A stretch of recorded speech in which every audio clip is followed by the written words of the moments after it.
Faza'il A'mal, more trouble than it's worth. Weak Hadith and Blind Reliance, Part 8. Any of such, and even in other hadiths, Faza'il Quran, Faza'il Zikr, Faza'il Salah, the Riyaz al-Salihin, how many hadiths, Sahih hadiths from Sahih Muslim, Bukhari, Abu Dawud, Tirmizi and so on. And so just because a few had weak... This one-time very well-known popular speaker is doing exactly what the French-speaking and Arab-speaking TJs of the world did after they did stringent matan criticism, meaning they were looking at the text of the FA, and in looking at the text of the FA they rejected it and they chose to use Riyad al-Salihin, the book that's already been previously mentioned. Also, what this cult follower seeks to do is he seeks to say that there are weak hadiths found in the 6 canonical hadith books, Bukhari, Muslim, Abu Dawud, Nasa'i, Ibn Majah and Tirmidhi. But if you do an analysis of them, the percentage of weak hadith to authentic and Hasan hadith is minuscule. In the case of Ibn Majah, it's less than 0.0085%. So, we cannot, in all honesty, compare books like the FA, the Fada'il A'mal, and books like the 6 canonical collections. In any case, let's proceed with today's topic. So, what happens, and this is from page 191 and 192 of Dr. Turkistany's doctoral thesis.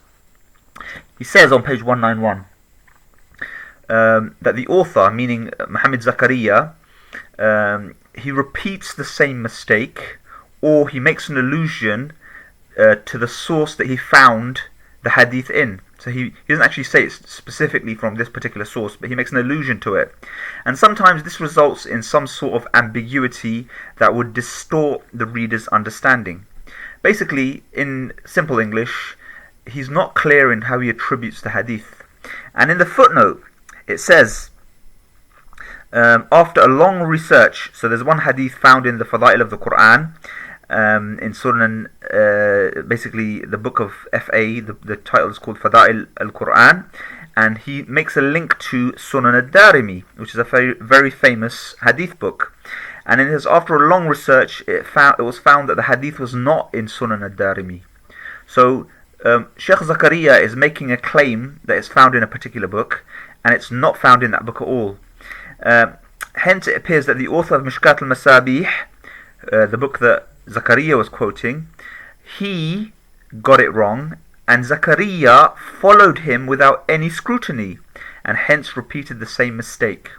Now, this is fine for a first edition or a first draft, but it seems that mistakes are made and they're compounded, and they're repeated again thousands and thousands and thousands of times. That is a problem. That is blind reliance. Page 192, it says, and this is a totally separate hadith altogether, some ahadith, he quotes some hadith from a source that do not refer to original sources of those hadith, and he does not mention their asanid, so that they can be studied. In fact, he would sometimes declare, after already borrowing a hadith from a particular source, that he had not found it in the original books of hadith, yet he would still approve it. So here he's actually stating, and this is his detailed study of the topic, he knows that it's not found in any hadith, yet he's happy to have this placed in his book, and later on in another edition of this series we'll show you exactly how he's warned and he's told many times that this is wrong and it's not in the book. He carries on regardless quoting that hadith. And it says in the footnote, because here the actual text is good and the footnote is good, he's talking about Al-Mundhiri, which is another famous hadith scholar. He says, it would have been better if the author had highlighted this issue of mistakenly attributing a hadith from one source to another. What is strange is that despite the seemingly innumerable editions of Tablighi Nisab, we have not found any which brought this issue to the attention of the readers. So this is in Dr. Turkistany's language exactly what I'm saying. There is no effort made to rectify this book. since 1955. There's no effort made to rectify the mistakes in the verses of the Quran that they print, or these mawdu, fabricated weak hadith, which number into the 56% category. More than half are fabricated, weak, baseless. So that's the analysis of what Maulana Muhammad Zakaria says. But now I want to talk about another topic, and this is the topic related to the alternative source. Enough of the FA, enough of the TJ.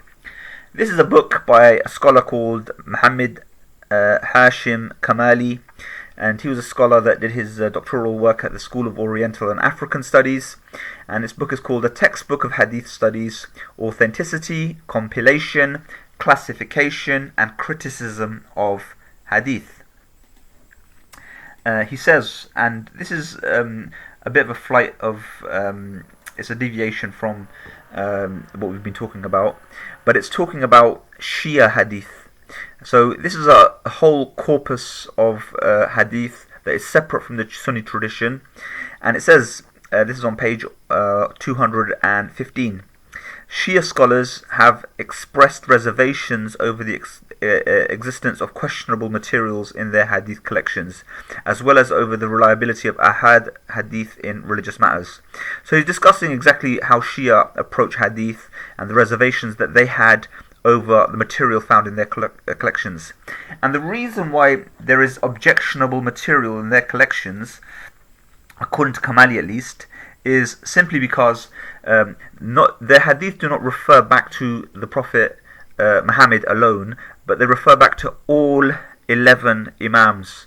And the reason why there's 11 is because the last Imam is in a state of occultation, which means he's basically hiding in the world somewhere. This is something that Sunni Islam doesn't really accept, but the imamate concept within Shia Islam is a very clearly defined concept. It's probably one of the main differences between Sunni and Shia Islam, the idea of a hidden imam that will return towards the end of time. In any case, for your education, I give you here a page that gives you the 4 main Shia collections. And the first of them, the most well-known, is written by a man called Al-Kulayni. It's called Al-Kafi. And the second one is by Ibn Babawayh Al-Qummi, and he's also known as As-Saduq. It's called Man La Yahduruhu Al-Faqih. And he wrote a second book called At-Tahdhib. That's the third book. So Al-Kafi, Man La Yahduruhu Al-Faqih is number 2. Number 3 is Al-Tahdhib, and Al-Istibsar by Sheikh At-Tusi. The first one, Al-Kafi, is the equivalent of Bukhari to Shia Muslims, and it has 16,199 ahadith within it. Al-Qummi compiled 5,963. Al-Tahdhib is the next largest of the 4 collections, containing 13,590, and Al-Istibsar has recorded 5,511. There is one book that is not mentioned here, and it's called Bihar al-Anwar, another huge, massive collection of Shia Hadith. This is just for your education. Please stay tuned for many more parts.